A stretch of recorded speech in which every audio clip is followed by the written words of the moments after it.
The Armed Forces Radio Theater presents Fifth Avenue Girl, starring Paulette Goddard.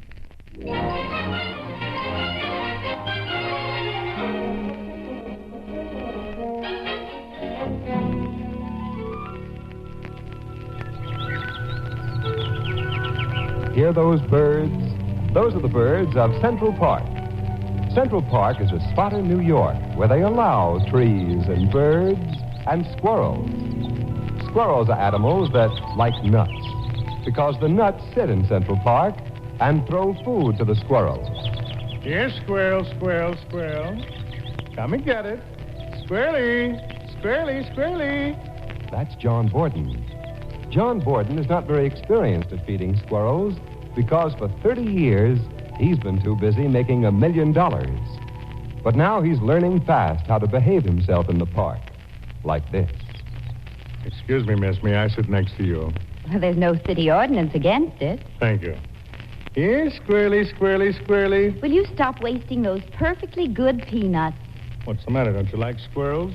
Squirrels are too well fed. Say, are you a communist?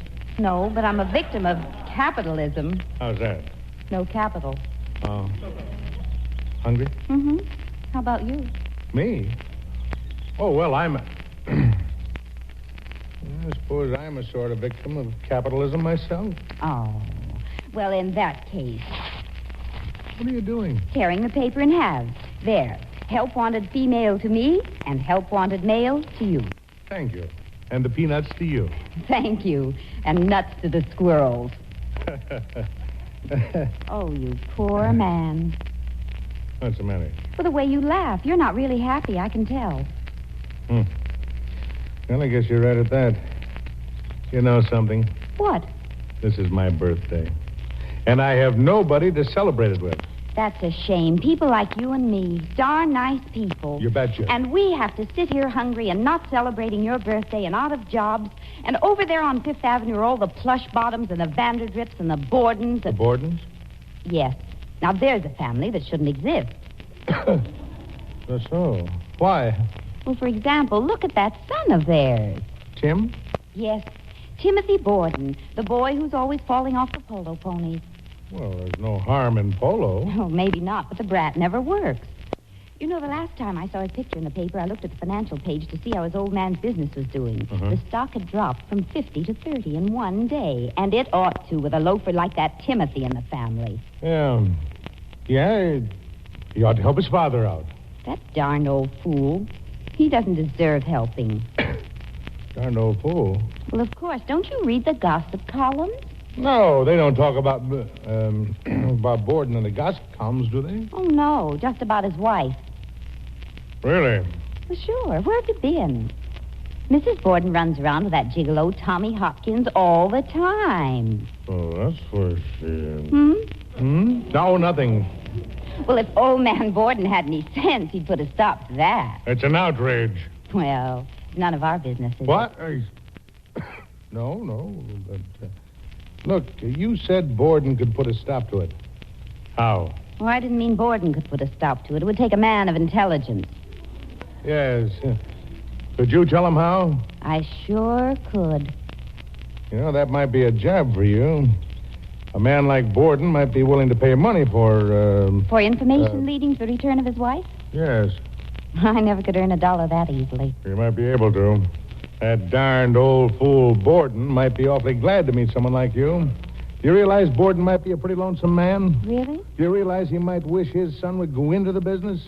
Oh. Do you realize he might hate to come home to a house full of servants and no family? No, I didn't. Maybe he walks around this very park feeding the squirrels and wishing there was somebody who remembered it was his birthday. Yes.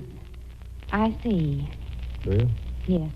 And I beg your pardon, Mr. Borden. That's all right. Would you like a job? I need one. You got one. What do I have to do?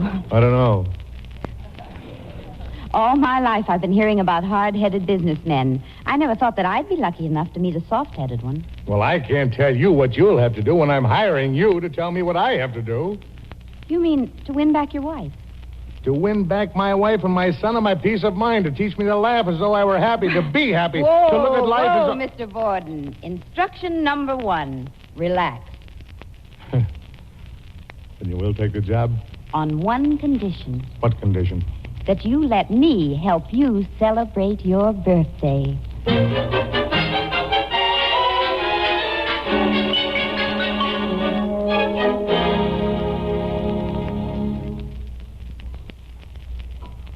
Good morning, Mrs. Borden.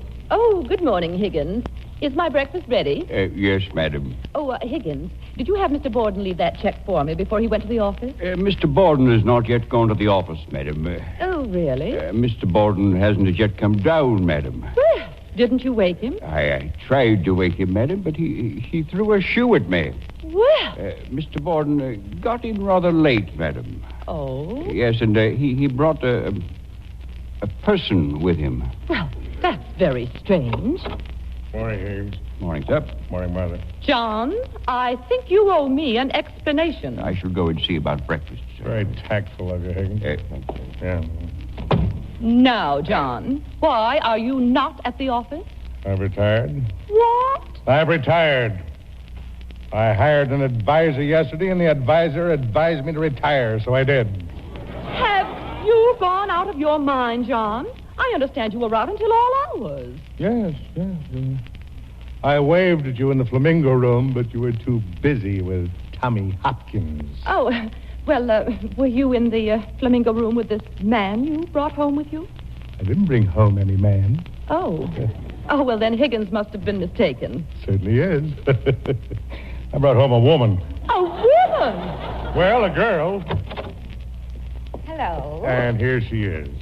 Miss Gray, this is my wife. This is Mrs. Borden. I'm glad to meet you. Well, I'm horrified to meet you. Well, I'm a little horrified, too. What? I've read so many things about you in the papers, Mrs. Borden. Oh, John, you will tell Higgins to send my breakfast to me in my room. Martha! Don't go after her. Well, she's all upset. She's distressed. But that's all right. That's just the point. She'll be more distressed when she finds that I'm staying here for good.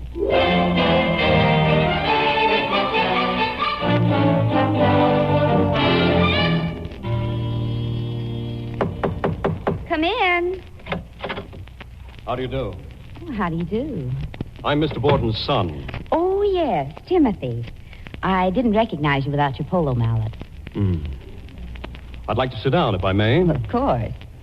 My mother tells me that you're staying in this house permanently. Yes, your father seems to like my company. How long have you known my father? Ever since last night You only met him last night? in the park. Oh, a pickup. Mm-hmm. What do you think of your father's taste?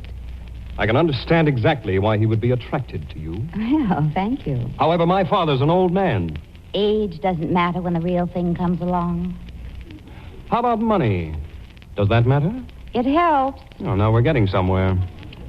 Look, do you know what this is? $50 bill, isn't it? That's exactly what it is. And I'll tell you what I'll do. I'll bet this bill that you can't get out the front door for good by the time I count 1,000. Oh, I don't think I could make it. You see, my rheumatism's been bothering me. I'll raise it to $100.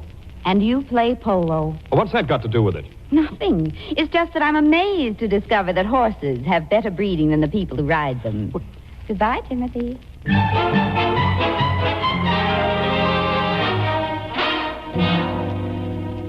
Higgins, call Mr. Borden to dinner. Mr. Borden isn't home, madam. He and Miss Gray are dining at the Stork Club.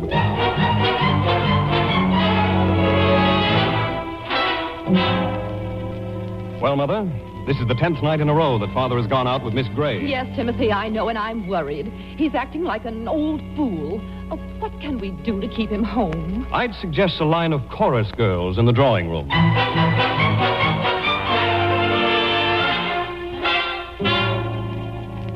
And now, question of the week. When that prominent manufacturer steps out with a girl who's Borden, get it? Borden in his home. Which does he burn up faster, the town or his wife? Huh?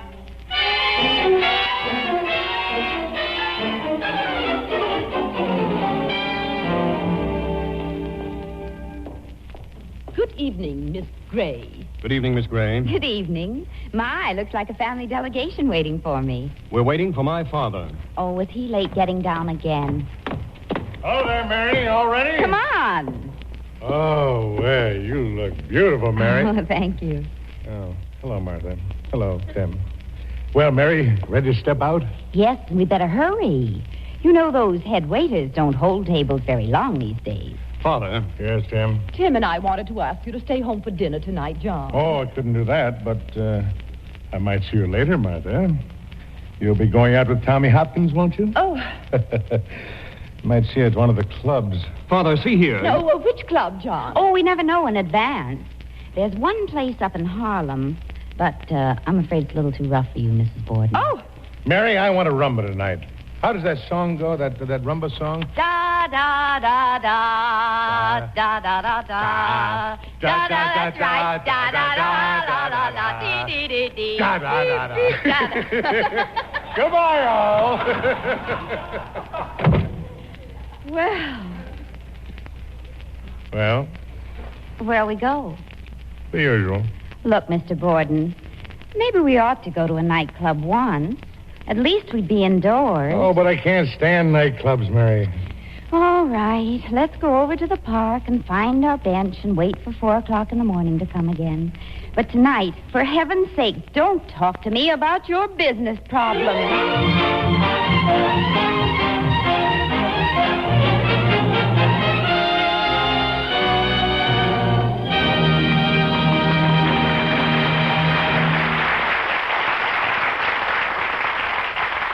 We will continue with Act Two of Fifth Avenue Girl right after we hear the orchestra play Dancing on the Ceiling.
Mary Gray is one of the strangest jobs anyone ever had.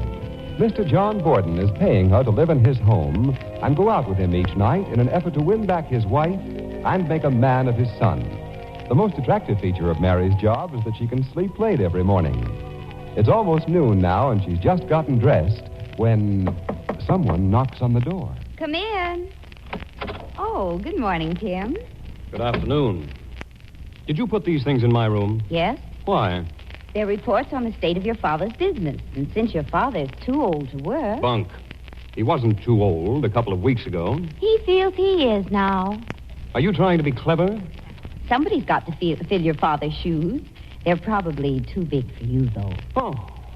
I'm not a man, is that it? Are you? I don't have to take this kind of talk from a gold digger. What is a gold digger? Well, you ought to know. What makes you think you're not one? What have you done to deserve that suit you're wearing, this house, and your polo ponies? What have you ever accomplished? And what do you expect to accomplish? Do you expect to marry my father? Well, I haven't decided. I like him well enough, but I'd certainly hate to be related to you. Why? Come in. Hello, Mary. Oh, hello there, Tim. Dad, can I speak to you privately? You might ask Miss Gray for an appointment. Do you mind if I speak to my father, Miss Gray? Not at all. Well, please go away then. Not at all. What do you want? Speak up, Tim. Well, all right. It's about these reports. Have you seen them? Huh? Oh, those business reports. Well, I told Miss Gray to throw them out. I've been looking through them, and the situation is pretty desperate. Well, why don't you do something about it? Well, I don't know anything about manufacturing pumps. Huh? Mary, he says he doesn't know anything about manufacturing pumps. Well, I guess he'll just have to learn.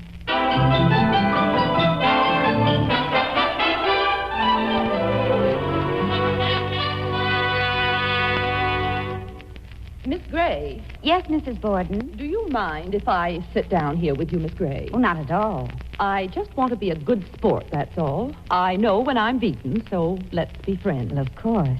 I'll admit that I hated you at first. Why shouldn't you? Well, because I brought this on myself. I gave my husband nothing, and you've given him youth and beauty. Oh, my goodness, I'm not beautiful. I have to fix up a lot. Well, I've kept asking myself why you couldn't have fallen in love with a younger man, but I guess that's beside the point. Well, all the younger men I know are broke, Mrs. Borden. Well, I certainly hope it isn't Mr. Borden's money you want. Well, not exactly, but he has quite a lot, hasn't he? Now, see here. I don't want you to take my husband just for his money. I'm giving up my place to you after trying every feminine trick I know of. Not every trick. Oh? What do you mean? Nothing. Well, all right then. But I don't want John to be unhappy. I don't want a woman to have him unless she... Unless she really cares for him? Unless she really cares for him. Well, I wouldn't want to tell you this, Mrs. Borden, only I'm a little disappointed in your husband. What? He was a very good sport at first, but I'm afraid he's beginning to open up at the seams. He is? Well, I don't understand. Oh, well, he's such a sentimental old duck. Always talking about the past. You know where he's been taking me lately? No. To a joint that serves beef stew exclusively. And if there's anything I hate, it's beef stew. I was weaned on it. Oh, beef stew. You know, we used to have a lot of beef stew when we were first married. That's exactly what I meant. Beef stew is the one feminine trick that you haven't used, Mrs. Borden.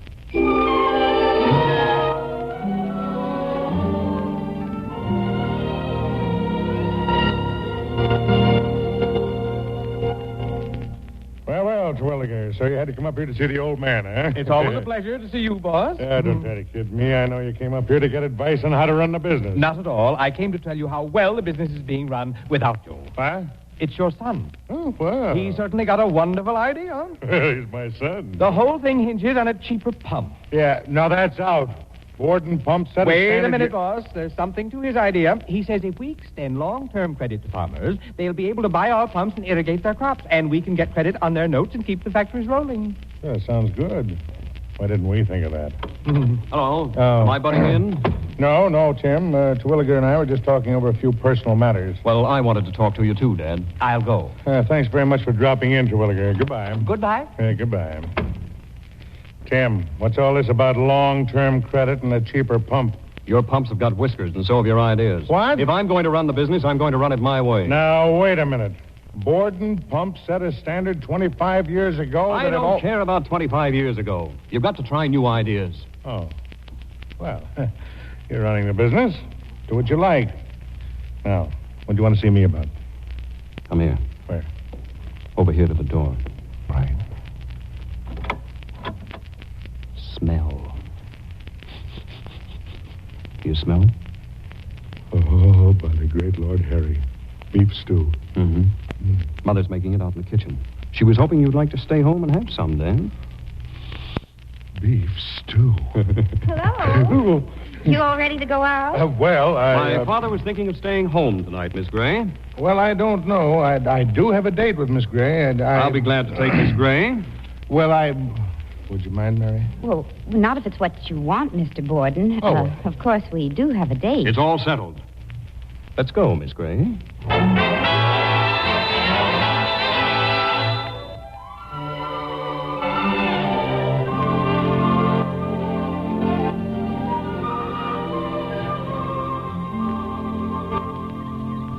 This is our bench. Whose bench? Your father's and mine. Okay, let's sit down. Now, you and my father don't come to the park every night. Yes, we do. Well, if that's true, this whole business is even more disgusting than I thought. Why should you want to sit in the park with an old man? Don't you suppose I'd rather sit here with a young man? Well, you're doing that right now. Well, I'm very conscious of that.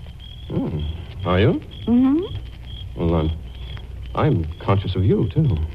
Distastefully? That's how I should think of you, but... But what? Well, after all, I am young. You said that yourself. And I guess the beast is coming out in me. Oh, well, I love dumb animals, if they're not too dumb. You know, you're very beautiful. Am I? You know you are. What if I kissed you? Well, I don't know. What if you did? Well, I don't know. I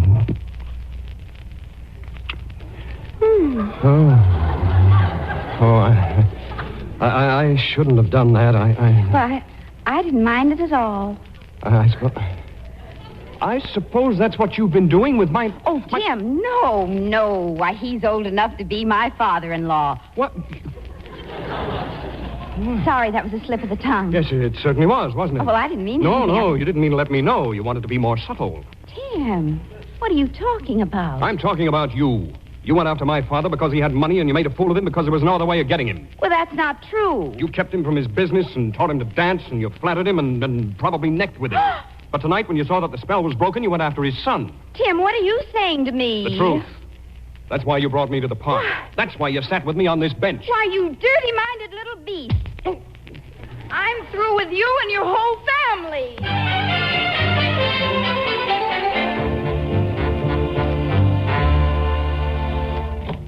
Mary, listen. You leave me alone. Mr. Borden. Oh, hello, Mary. Mary, I've got great news for you. Mrs. Borden and I have been... Mary, we've made up all our differences. I understand everything now. Well, I'm glad of that because I'm resigning. What? Oh, wait a minute. I'm resigning. I can't play any longer. I wasn't doing anything to anybody. I was just sitting on a park bench minding my own business. I didn't ask for this job. You forced it on me. But Mary, I'm sorry I ever saw you. I'm sorry I ever saw this place.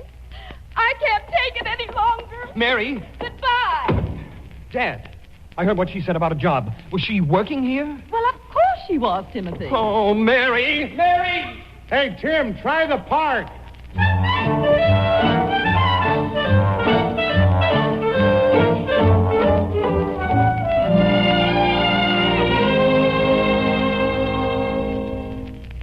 Hello.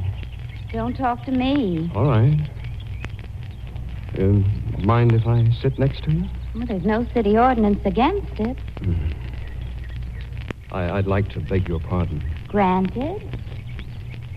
Why did you come to the park? Why do you think I did? Because you knew I'd come here?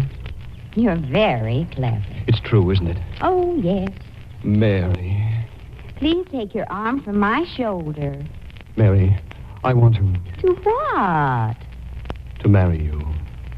So you still think I want to marry a millionaire? Oh, no, of course not. Well, then take your arm away from my shoulder. Oh, all right. And put it around my waist. Oh, all right. You see how wrong you are, Tim? I do want to marry a millionaire. I'd love to.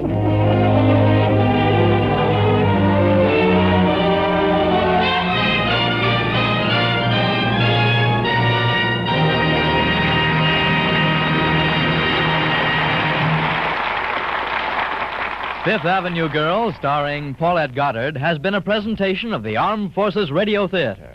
Corporal Bruce Sedley speaking. This is the United States Armed Forces Radio Service, the voice of information and education.